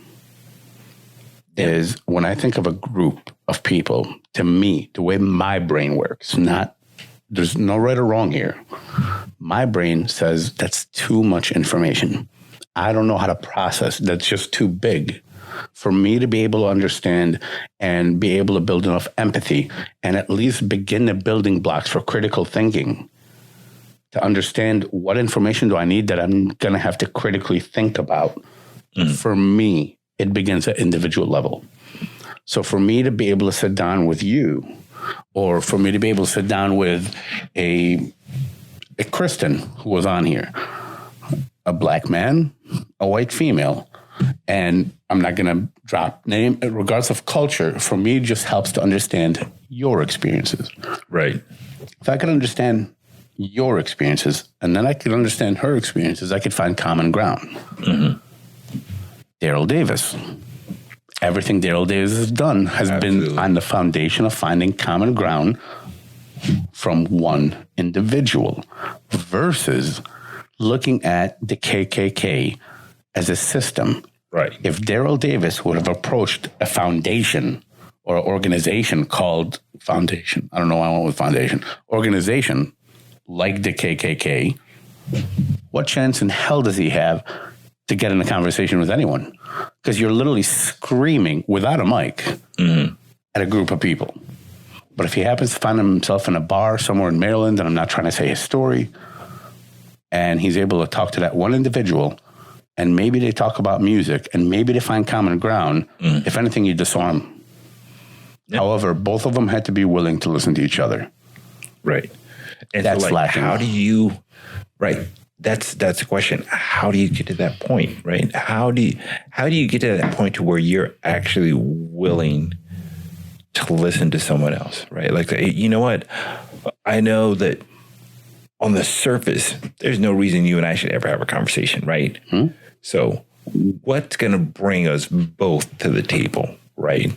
And that could be many things. And see, that's the beauty of it, right? There are probably 100,000 things that could bring you to the table. And there's probably 2 or 3 things that will keep you from that table. But you were so locked into those 1 or 2 things, you're missing all this, which is why I think Daryl's story was wonderful. It's like, music, which I think is a wonderful thing in the world, was the one thing that, hey, we're both here because of the music. And that led to friendships, that led to changing of worldviews, that changed to, the closure of a KKK chapter. It's like, right? Really? It's like, yeah, music, right? Music. And, I was telling you about the conversation I had with a friend who was like, racism doesn't exist type thing. And it's like, and I was explaining to him that, like, on the surface, you and I have a lot of things in common, but someone walking down the street would see us, and the number one thing that they would take away from anything was like, oh, well, there's a white guy and a black guy. And if it were a police officer coming to the scene of something going down and you and I are standing there, there's a pretty good chance I'm going to the ground while they're like, step back, sir, we got this. And he's like, well, why do you say that? Why do you think that would happen? And it's, it kind of goes back to it. It's like, there are 1 or 2 things that separate all of us, but there's so many things that connect us, but we get caught up on this, first of all, made up construct, this whole race bullshit thing. It's not real. Bill Nye. Yeah. Go find it on YouTube. Go find it on Reddit, whatever medium you do. Bill Nye explains the whole concept of melanin. Race is a man-made construct. We're all moving on. Yeah. Right. Yeah. And it's this thing that, it's like, I have not had many violent interactions with the police and white folks, other than, when you're in high school, everyone gets into a fight in high school at some point, right? If it's like, but it wasn't really race related. It was just, stupid kids being stupid kids. But, I don't hate anyone, right? I don't dislike anyone, because guess what?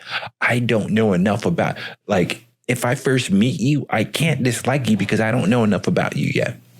You have to tell me something about you for me to say, oh, this guy, he likes the Mets. That doesn't bother me, but like, you have to embody characteristics, mentalities, and things that I don't like in order for me to say, all right, I've spent enough time with this person to know that this person I don't like, and it would be better for my positive worldview not to hang out with this folk, right? And that's good. And that's that's the way we need to look at this, right? Mm-hmm. That we need to get away from this group mentality, this group labeling, this group, oh, well, because of this, that means you act this way, you do this way, all of these things. And there's no possible chance that you are not that. And here's a great example. I love when people talk about the violence in Chicago.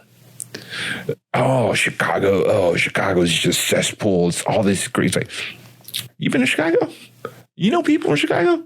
You know people who live down there? No, you don't. You're listening to what is coming across our media, right? Some of it, like there are some people who are trying to tell the real story. Or hold on, I don't know the real story because I don't know anyone specifically from there, but they're trying to tell a different story than Chicago is a lost cause and we just need to nuke it because they're always going to be fighting and et cetera, et cetera, et cetera. But when you start looking at the data for Chicago, I think is it Cook County? Cook County? I think it's Cook County. I can look it up if you really need, but no. Whatever county. When you start looking at the numbers and you start going back and you start looking at where the money's going, right? I'm not talking about into pockets. I'm talking about like investments, right? When you start reading that there are playgrounds that haven't been updated since the 70s, dude. The 70s, which means there's probably no grass. The whatever is there is like that dangerous metal that was outlawed probably 20 years ago. Oh, the slides have lead paint. Yeah, right. The ceiling of the jungle gym has asbestos. That doesn't even make sense. Yeah, right. Yeah. When you say there's no investment in those communities down there to say, hey, here's some kids who are at the age where normally, they go into a gang, right? What alternatives are out there? Like, what alternatives are we as, denizens of Chicago or Cook County, whatever county, saying, hey, are we giving them the right resources so that those kids have an option to say, oh, I can join the gang, or I can go to this rec center over here that has like a pool, a gym, courts. It has this awesome library, like multimedia system. There are some people in there who are teaching us how to play different instruments or, different options, right? Cooking classes, sewing classes, dance classes, right? Options other than join the gang or, from all indications, once again, I'm not an expert in Chicago, no anyone from Chicago, never been in Chicago. Just based on reading on those stats, those figures, there are no other options, right? So then when you have these young kids, when they get, what do they call it? The school to prison pipeline. Yeah, it's over. Well, what's the way out? Drugs, sports, music. Right. Hold on. All high risk, low reward. And we're not low reward, but low probability. How about that? We're not going to necessarily talk about this because it doesn't apply to either you or me. Exactly. But what if we grew up in average area America? What does that mean? I have no idea. Average for who? And who is defining this average shit? Good job. I'm sick of hearing this. Good job. So if I grow up, all right, unfortunately, I'm going to really show myself here in the lack of sports information because I don't watch a lot of American sports, but I did watch an awesome documentary that ESPN does. I don't know if it's like 60 for 60, 30 for 30. 30 for 30. It's some grouping of numbers. And it was about Miami, Ohio. No, it's definitely not about Miami, Ohio. It's about University of Miami. It would be a very lackluster documentary on Miami, Ohio. But anyway, they were talking about, I think, the Bad Boys of Miami. Do you know what I'm talking about? I haven't seen that one. It's a really good documentary about whether it be from Michael Irvin to I'm not gonna drop names because I know I'm gonna get a lot wrong. So I'm gonna stay away from that. Aaron Hernandez, was he one of the ones? Was he? No, this is in the 80s. Oh, from the 80s. Yeah, okay. this is from I believe like the late 80s, mid to late 80s during the Miami riots, like during that. Okay. They brought in the new coach, and basically he, instead of going from outside of Florida and outside of Dade County, God, if I get this, I feel bad if I'm getting this wrong and whatever. But he went outside. Instead of going outside of Miami to recruit people, he just went local. Oh. And because of what Miami was like during that time, he ended up with what I believe people would call thugs. Another beautiful term, right? Here's the thing. How many NFL players have you heard of? Basketball players, baseball players, athletes in general. Specifically black athletes, young black athletes. They grow up in a very disenfranchised area. They grow up in a quote unquote ghetto. They grow up in shit places with shit opportunity where they're always getting their groceries from the Quick Mart or it's whatever. Mm-hmm. But the sure shit is not a Whole Foods. Yeah, or Wegmans or yeah. They don't have a Safeway.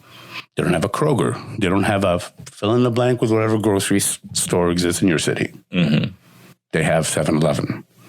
Mm-hmm. Their protein fix is the hot dog roller. Mm-hmm. I grew up with a lot of those people. And in that world, if you are talented enough and a hard enough worker, you get recognized by college. Your grades, you're not ready for college. You can't do simple college algebra. However, you end up in college, full ride scholarship, which is the only reason why you could get there, because your talent. Mm. You foster that talent. You're a hard worker. No one's taking anything away from you. You grew up in them, quote unquote, relatively shit area. High crime, high poverty, not a lot of resources. And now you are at a white school with people who don't look like you, unless you're talking about the football team. All of you come from the same place, and you partied the same way. You know what it's like. It's a little piece of home in a place that you might consider foreign. Let's take it a step further. Safe space, yeah. You end up in the NFL. And now we're the NCAA or whatever, whoever controls college football, right? My ignorance is on cloud, like I don't know what number when it comes to college sports. You're actually doing okay here. Right. You end up in the NFL. But now where you never got paid, supposedly, now you're in the NFL with $1 million contract or two or whatever number they give you, right? Mm-hmm. And everyone's expecting you to be responsible. You've never had to be. Mm-hmm. No one's ever taught you or gave you the skills. Mm-hmm. And then people are going to say what? What about the parents? Where were the parents? Mm. And here is where I'm not giving you my opinion. I'm imparting a little bit of a history lesson. Where can the parents possibly be for those bad boys of Miami or whatever the hell they were called in the 80s? That means the parents, what's the average age for college? 18? As a freshman, I mean? Yeah, 18 and 20. So let's go with 1985. I might be wrong, but what's 18 years prior to 1985? What year is that? 2077. 77. Oh, no. No, 67. 67. 1967. Yeah. Vietnam. And what was happening during the 50s and 60s in the U.S.? Well, you mean besides the decimation of black bodies? Jim Crow. Yeah. Right. So the parents for the 18-year-old that ended up at Miami in 1985. And again, I'm not giving you an opinion. This is a quote unquote very loose history lesson, right? 1985, he's 18 at Miami University of Miami, whatever else it's called in Florida. His parents had him. What year did we agree on? 67. 67, yeah. Which puts them, worst case scenario, how young were they? Make up a number. It doesn't matter because we're talking about made up crap anyway. Yeah, they could have been anywhere from like 21 to 38, right? So let's just say they were 18. Yeah. What's 18 minus 67? Yeah, right. No, I'm asking. Oh, now you're in the 50s. Right. And their parents. Now, what's the message of the government? What's the message of your country to you? You're not allowed to go to school. You're not going to amount to anything. And that you are, what does it say in the Constitution? 3/5? 3/5. Right. I know in the 20s, what year was it? That was the one. What year did they get rid of that? They got rid of that in the, let me see, I got to remember the amendment.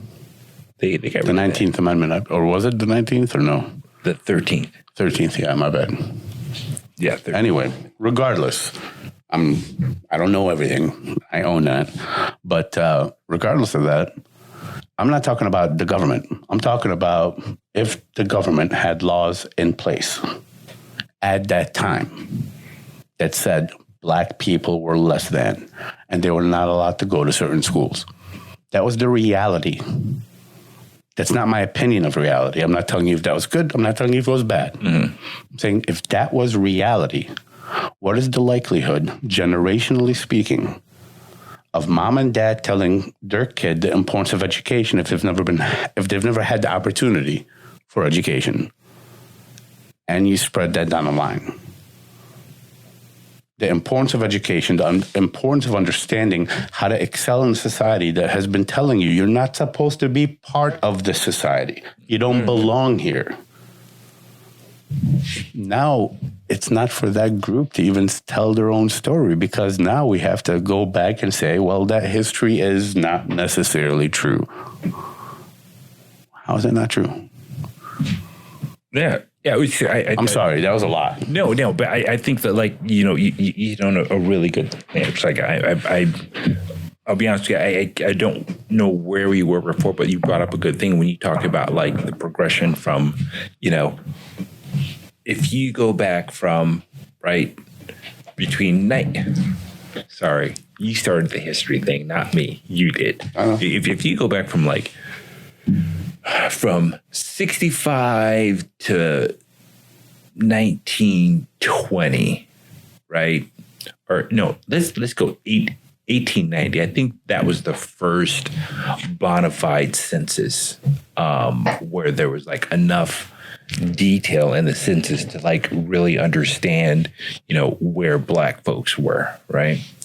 So I actually pulled it up and looked it up because I was reading couple of books and they kept referring back to this thing. I was like, what are they talking about? So one of the things that really jumped out at me is if you look at it's like pages and pages and pages and pages, but, like, the headers are all the same, right? So they'll have, like, main header, white, right? And there'd be, like, born in the United States, right? And then they would have... Oh, I know exactly what you're talking about. And then they would list, like, all these foreigners under white. Mm-hmm. And then black. And then black. Mm-hmm. Right? And it was, like, native black and, like, I can't remember the other term, but it was, like, foreign blacks, right? Yeah. And I was like, wait a minute. All those foreigners, they consider those foreigners white. Mm-hmm. They just said white. Mm-hmm. They didn't. Oh, I'm sorry, I forgot. And then after that, then you had, like, there was one for Japanese, and what was the other one? I mean, maybe it was. I can't remember what the other one was. But I was like, wait a minute. They broke out black. They broke out Japanese. But all these other foreigners are considered white. Yeah. And then you just see all the breakdown and, like, all this stuff. And then you go back to reading, like, the newspapers and all that stuff and how they were talking about crimes committed, percentage by groups, and, and the allocation of resources as well. So it was like, okay, we're talking about people who were freed from slavery, supposedly, 35 years ago or 25 years ago, okay? They are receiving fewer benefits, fewer resources versus, oh, I just got off the boat from fill in the blank country, Europe, and I'm getting more resources than said person who was free 25 years ago. And I think there, without being as obvious, even though I think it's kind of obvious, that's the systematic component that a lot of people argue with and have a hard time with. And I would implore anyone listening that you don't believe this, you think we're full of shit, look it up, or an agenda to push. It's not about agreeing or disagreeing. It has nothing to do with taking his opinion, my opinion, or whatever. It's about really thinking this shit out, of finding your own information, being able to distinguish between, do you feel this way because you've been told to feel this way, or do you feel this way because that's who you are? And don't feel guilty for whatever conclusion you come to. It's your own opinion. You're allowed to have it. It's a concept of know why you are saying what you're saying. But this blind, ignorant, and actually I would not say ignorant, because ignorance just means you don't know. Yeah. What I see is stupidity. Stupidity is when the information's right there for you and you say, no, I'm not going to listen to it. Mm-hmm. Living here in D.C., coming from a place like Cleveland, when I see Chief Wahoo before they took him away, when I find out a name called the Washington Redskins, I don't necessarily understand what the message you're trying to send to people that you committed a Holocaust against. You committed genocide to a people, and you say, we're honoring you by bravery, and we're honoring you by immortalizing you in our NFL teams, where we refer to you as a Redskin, which is a derogatory term. And I don't have enough time to talk about what Chief Wahoo looks like or looked like, because I know they got rid of it. Mm-hmm. Same with the Washington football team now. I understand that. Oh, man. But again, and I think we're going to end soon. Oh, you think? But why did they change? You know what? I don't think they changed because they saw the error of their ways. Exactly. I think what they're saying is, hey, there's a movement going on right now. Oh, you think? So we're either going to get left behind. Really? We're going to become, what's that term they're using now? We're going to get Harvey Weinstein, or we can get ahead of this and say, you know what? Let's change our name. All right. So in transparency, this board that we're using to make this podcast comes preloaded with sounds. Let's see if I remember this right, because this sound, I believe, is appropriate to what you just said.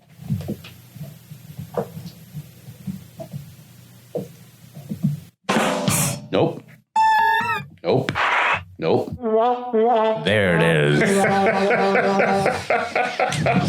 That's the sound I was looking for. Sorry for all the other noises. The reason why I play that noise is, didn't FedEx as a company try to get ahead of it and saying we're not going to pay money to Dan Snyder and the Washington football team? Mm-hmm. And we're not going to renew the contract. So I'm a Dallas Cowboys fan. So I don't really know what happened. But are you telling me that's what happened? I believe so. And you know what? The information's out there. I don't follow the NFL. I think I've definitely proven that today. I don't follow football at all. And I think I've really cemented and hit a home run and proven that today. But I believe FedEx as a company and its directors, or however that stuff works, came out and said, you need to change your team or we are going to pull sponsorship. And anyone that knows DC and the Washington football team or whatever, it's FedEx Field. Yeah. So if you're going to pull the sponsorship, that's a huge dollar amount that the Washington football team, or at the time the Redskins, would have to eat. And that's when Dan Snyder decided to say, all right, the organization decided to say, we're going to change our name. Interestingly enough, I believe it was in 2018 or 2017 when this happened, and Snyder said that name will never change. Yep, he did until the day I die. Yeah. So money. Damn shame. It's about money. It's a damn shame. Money over. Yeah. You know, listen. Yeah. I know what you're about to say. Let's just not say it. Yeah. No. I'm going to tell you like a short little story, right? So since I've been in DC, I used to drive a lot, you know, not so much anymore, but so I would enjoy listening to the Junkies on the Fan, 106.7 The Fan, right? I'm not giving a shout out to them because of this. So after, you know, when all this talk was going on about changing the name of the Washington football team, I actually thought that station was going to be like, about time, dude. It's about time. This has been hanging over our head for so long. People are always giving us a hard time. It's about time we did that, right? But, you know, and it wasn't just the Junkies. There were a couple other shows that go on throughout the day, and several times, different shows, when they were talking about changing the name, they would preface it by saying, you know, I grew up with the Redskins. It's always going to be the Redskins. Yeah, I don't know why they're doing it, but, you know, whatever, it is what it is. And I'm going, that's pure racism right there. That is pure racism. You know what? I grew up just slaughtering Native Americans. I just grew up slaughtering Native Americans. I'm sorry we have to stop doing it. That's what I'm used to. Yeah, but you know, I'm used to it. It's in my blood. It's always going to be there. It's like, why? I don't understand why it's so hard for people to understand why that is so wrong. So let me use this as a bridge. Sorry. Let me use this as a bridge to try to kind of bring it all back to how we started this whole thing. Go for it. If we have woken up every single day to recognize this house as our house, right? So America is America. Mm-hmm. Patriotism, nationalism is fed into you from, I mean, at least for us, when we were younger, I pledge allegiance to the flag of, you know, and that's how red, white, and blue, land of the free, home of the brave, 4th of July, hot dogs, Nathan's hot dog eating contest, America, right? Strongest country in the world, best country in the world. Mm-hmm. I'm not negating any of that. I'm not, none of that. But if you believe in patriotism and nationalism, you've already put a huge barrier between you and information. Because some of the information that may be coming in may contradict that belief system, even though no one is challenging that. Well, no, sir. No, sir. I think that's when we get into trouble. Like, I mean, especially when you say nationalism. And I think I don't know the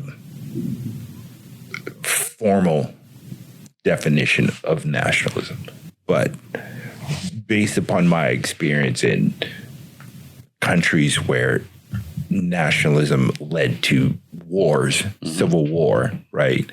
I think there is definitely a negative connotation tied to nationalism. Mm-hmm. Me personally, and I think it's maybe just because, you know, the way I feel about my country, it's like, you know, I think it's okay to love your country and say, oh, my country is awesome. It's great, dude, and to champion your country. We're saying the same thing. And also say...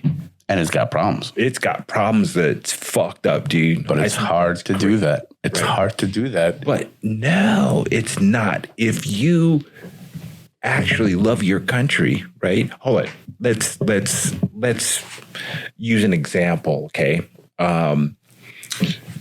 You're a person and you meet someone else, right? You're like, oh, wow, I kind of dig that person, right? Yeah, you get to know each other, you hit it off, you have a lot of things in common, you fall in love, and you're like, oh, I think, you know, you and I, we should like pair up. You know, we should pair up and like, you know, ride off in the sunset together, right? Before you before you make that suggestion to that other person, at that point, you probably know that other person, when they wake up in the morning, ornery as shit, right? Until they get that coffee. Then they have coffee and then everything's great, right? Or, you know the good and the bad. You accept the good and the bad. But importantly, you know there is a good and a bad. Right. And you're like, you know what? I'm okay with it because maybe that bad jives with my bad or it offsets or whatever. And then you're like, good, we're going to laugh in the sunset. Well, if you love your country, right, you know the good and the bad. You strive to know the good and the bad. You want to know it better, both sides, right? And you accept it and you embrace it and you try to fix the bad and you embrace the good, right? I don't think that prevents you from learning more about your country. I think within, if I think this is something totally different. I'm totally going to throw a brand new wrench in here, right? All right. Can I drop it like a cliffhanger? Yeah. I think what the problem comes down to is we as people, humans, we are weak and we have weak spots. And I think that there are people in our society who they're weak and they're in the bad spot. And the only way they can get out of that is by doing the other, by saying, oh, hey, what? But I'm better than that guy. The grass is always greener. Better than this, better than that. Yeah. And that helps them not deal with their weakness, their bad spot. And I think that is what people consider nationalism, right? That they're like, oh, he's a nationalist, which means, oh, he's probably a white guy, lots of guns, probably has like a tattoo in his mouth, and right. I think that's what people are thinking when they say a nationalist, right? I think partly, and I'm definitely part of this camp. I kind of blend patriotism and nationalism as one word. I know they probably have different meanings. I'm definitely not the guy to talk about the different meanings, not my arena. The whole concept of what I was saying is of patriotism and nationalism. There are so many barriers that we have to overcome as human beings, regardless of color, regardless of what you look like, regardless of gender, regardless of a lot. You have a lot to overcome. You're adding another bump in the road. Yeah, with patriotism and national, you're adding a lot of things. See that. And I don't remember exactly where I was at, but I was trying to build a bridge to what you were talking about, the Redskins and that radio station. Sorry. Oh, no worries, dude. It always will be the Redskins for me, because those were the football games I went to with my dad. My dad and my grandpa went to those football games. We wore that jersey. We did all that. Cheers. No one's trying to take away your childhood. However, what about to black people? Now, I'm making a hell of a connection here that may not apply, and I hope you understand what I'm trying to say. Racial ideas and racial disparity that existed generations ago have also been passed down from one generation to the next generation, so on and so forth. And within some families, within the majority of families, minimal families, I'm not putting numbers on this. There have been champions that have said, this is wrong. I'm not going to treat people who look different than me any differently.